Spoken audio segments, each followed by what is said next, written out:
We live in a really complicated world now. We're at the worst point in time since World War II has ended, and the amount of people who are really at risk for this right now is astounding. And if you look at Syria, which has, now sort of calmed down, because basically they've killed almost everybody who was giving them a problem. Yemen is sort of the largest humanitarian disaster now. When in modern conflict, which is really indiscriminate conflict where bombing of populations, bombing of water sources, bombing of hospitals, targeting physicians and nurses in these areas, it is an incredible problem to how do you provide care for these populations. And when you look at, this was the Syrian conflict, those are injured people.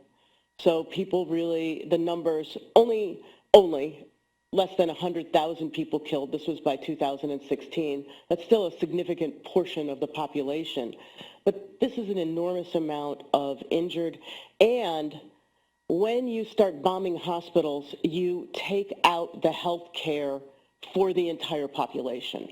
So it's not just injured people, it's what happens if you have appendicitis, what happens if you have obstructed labor, where do you go?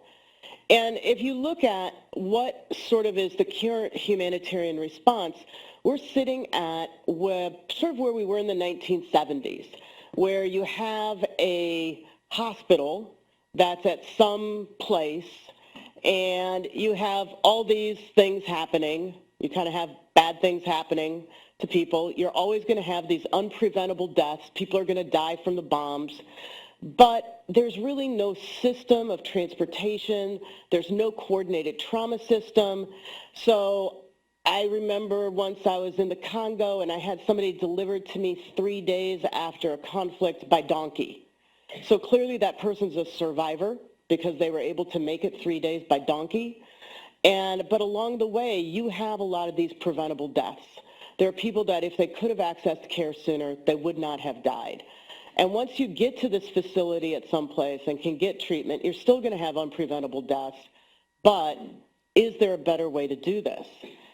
So kind of came up with this goal to design a humanitarian response in conflict that was going to avert death and disability. And it's really important to add in disability because it's a different way of looking at it. And we wanted to provide care proximate to the point of injury and all the way through the standard. So I'll go through what the system features actually, what we designed for.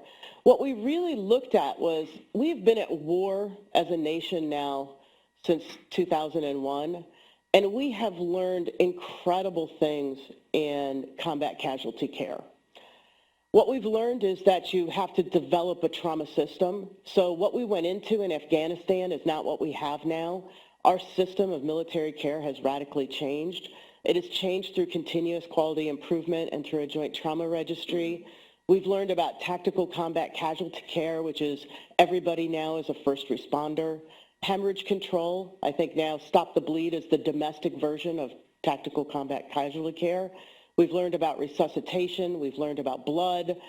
We've learned about this integrated rapid transport, and the military actually has this 5-level of care. And if you look at the preventable pre-hospital deaths as we learned going to war has dropped to the lowest preventable death rate that has been seen in the history. So what is the military system, which is not 100%. You cannot just take a military system and put it in a conflict zone because the players are different. If the military is there, and our U.S. military does perform humanitarian care, but they are not the typical humanitarian responders in these areas. So what happens? A role 1 person is your buddy or yourself, hemorrhage control. There's rapid evacuation to what's called a role 2, which is this forward surgical team. So you can, again, get towards hemorrhage control and airway. Rapid evacuation, again, to a combat support hospital where you can have your first real definitive procedure or temporizing procedure. And most severe casualties are outside of the theater of war within 24 to 48 hours in Germany, where they then get multiple definitive cares before coming back to the United States, where they will continue to get care.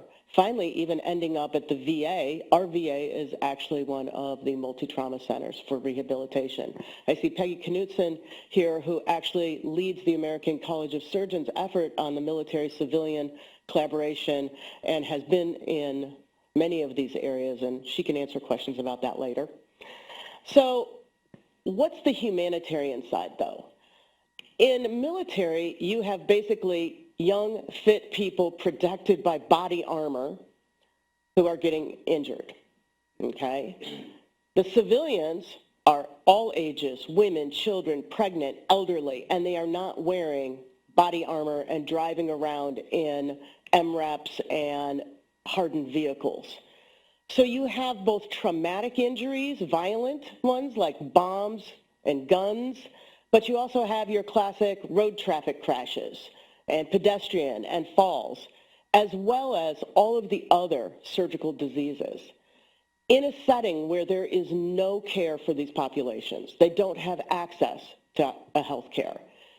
The other thing is this is a very complex environment where there are many actors in there. There could be NGOs, there could be humanitarian agencies, all sorts of people. So this is a complicated space. There's also enormous security concerns. So if you go out with a humanitarian agency, you're going out without military protection because you cannot, there's some sort of rules about humanitarian actions, and you do not ever embed with military.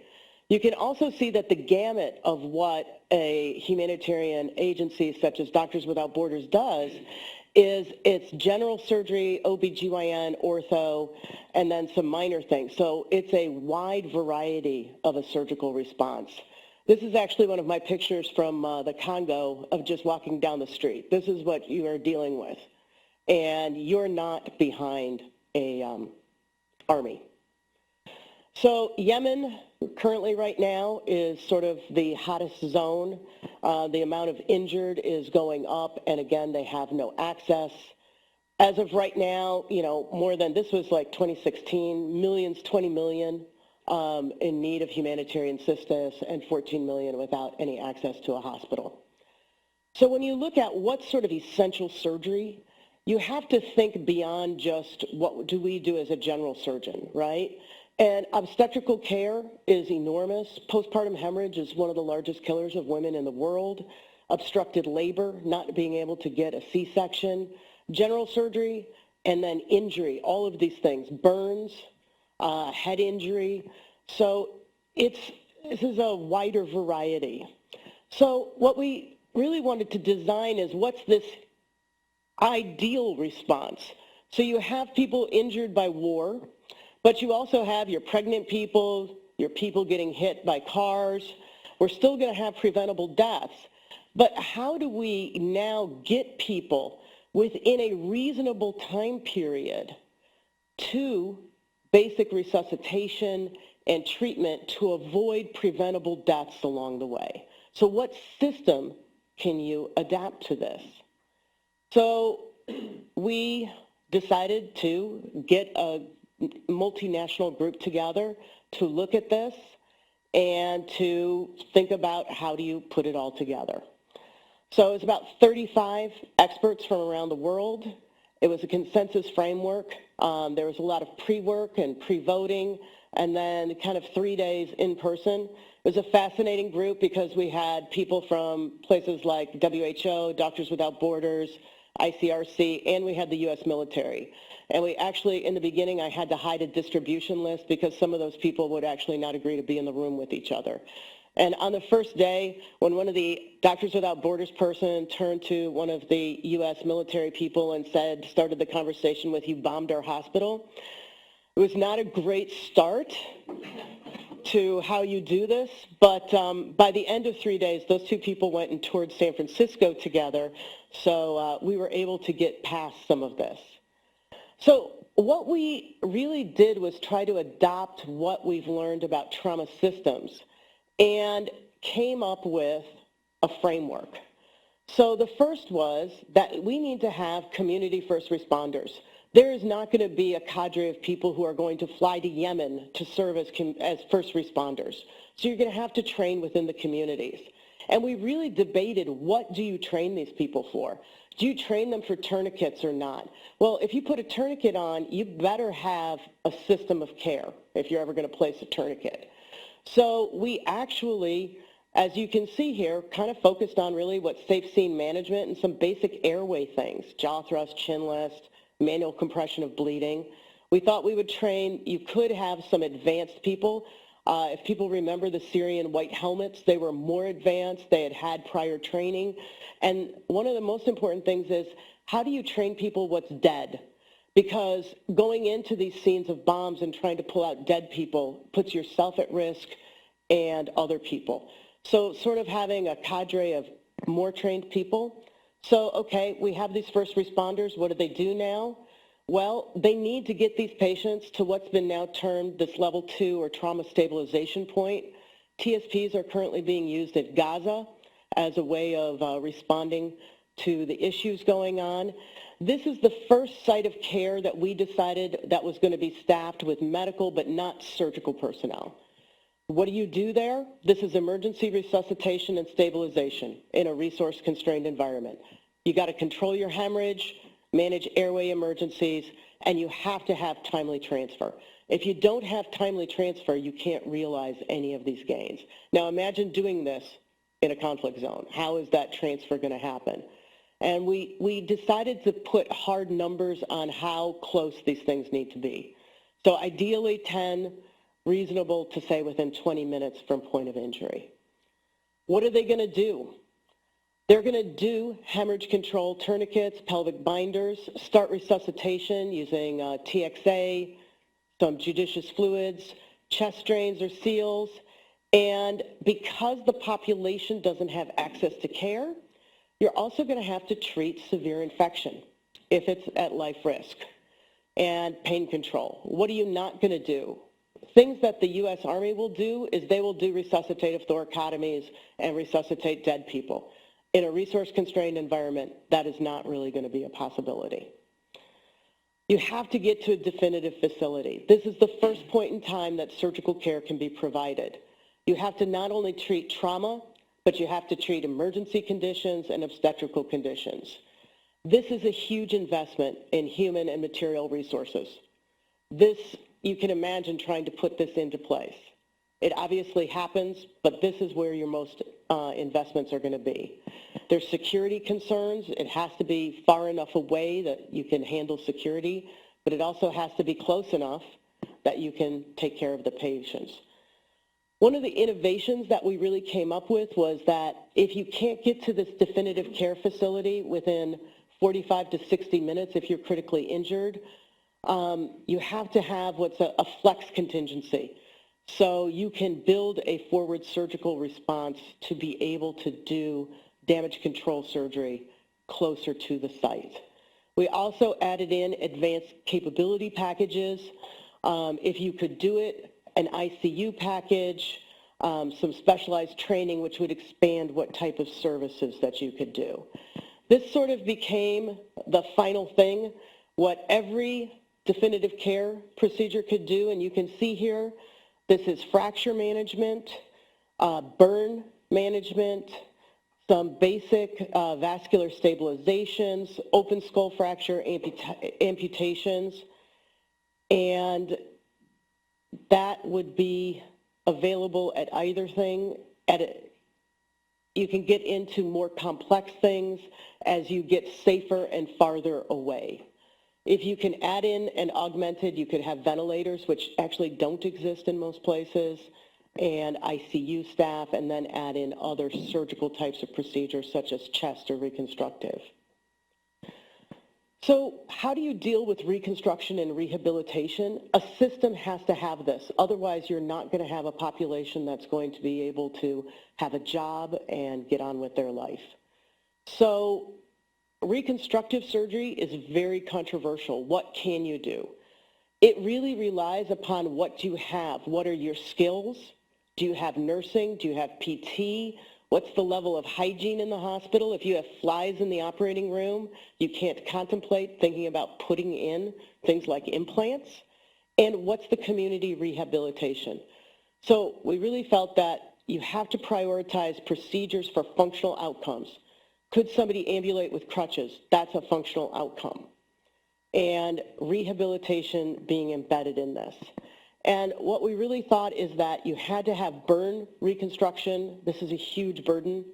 Burn contracture releases. How to do local flaps, because open fractures are a huge problem. So if you can teach and do local flaps, you can cover them. Amputations, again, a huge thing. You have to be able to reanastomose bowel stomas, treatment of bone infection, PT. Mental health becomes a critical thing here. These people are really PTSD. And when you look at what's not going to be done, things like joint arthroplasty, OB fistulas, limb lengthening, things like this. It's just out of the context of these areas. That has to go to a very specialized center. Throughout all of this, you need some system-wide requirements. People have to actually understand what's the rules in these areas. Many people in this room might say that they want to volunteer in a humanitarian context. There's actually laws and conventions that go with that. How do you deal with injury prevention, data collection, and quality improvement? We really are advocating for a minimal data set, because if you cannot embed quality improvement activities to judge what you're doing, it's hard to improve. And this currently does not exist in a humanitarian context. There's other non-technical requirements about ethics, laws. Do you know protocols for chemical or nuclear bombs, security, contexts, and then the system has to be adaptable. So Yemen is a different context than Syria. It's a different context than the Congo. So how do you adapt this to the local? It has to have incident command structures, and there has to be an overall coordination. And these are two conflicts that are currently going on. Mali is a desert. There's not really big urban centers. Even with the French military in there, their evacuation times now are in excess of 1 to 3 hours for casualties, as opposed to Yemen, which is right now an urban conflict. So these are very different contexts, and the system has to adapt to both of these. The pre-deployment training, this is something that I think a lot of surgeons don't understand, but there's a whole body of international humanitarian law that you have to understand because you will function under. What are the domestic laws? What's the role of the military? What's the role of Geneva Conventions, security protocols? This whole code of professional conduct, if people ever read about the liberation of Mosul, there were some real professional breaches in that by U.S. people. And then what's the policy about media, ethical uses? So these are things that you really have to understand before working in these areas. So where are we with this? We are submitted for publication. We have endorsements from multiple societies and NGOs. And right now, the WHO is writing what's going to be called the Red Book, which is sort of rules and engagement of how to respond to a trauma response in conflict zones, and this will be part and parcel of this response. This took a lot of people. It took some funding. We have military partners. We have partners from Hopkins. We have partners from Woodward Wilson. These are our Stanford partners. Oh my God, I put the wrong name up there. I just noticed. Jared, that's you. This is the first time I've ever noticed that. Obviously, that's Joe Forrester. The American College of Surgeons Committee on Trauma was part of this. Our military Joint Trauma System and Institute of Surgical Research, the group at McGill, and then our international partners, ICRC, Doctors Without Borders, WHO, and Samaritan's Purse, which is actually a faith-based, but they have now become a significant sort of responder in these conflict zones. So this is sort of, this is about, I don't know, a year and a half, 2 years of work in the making. We're coming to the end of it once we get it published. But it's been an interesting journey. It's been very interesting in trying to get all these groups of people together, and how do you actually try to affect change is very, very hard in this space. And being an American, it's hard in this space because ICRC, for the most part, won't even use Americans. We have the wrong passport. We're not welcome a lot of places. So it's been a journey.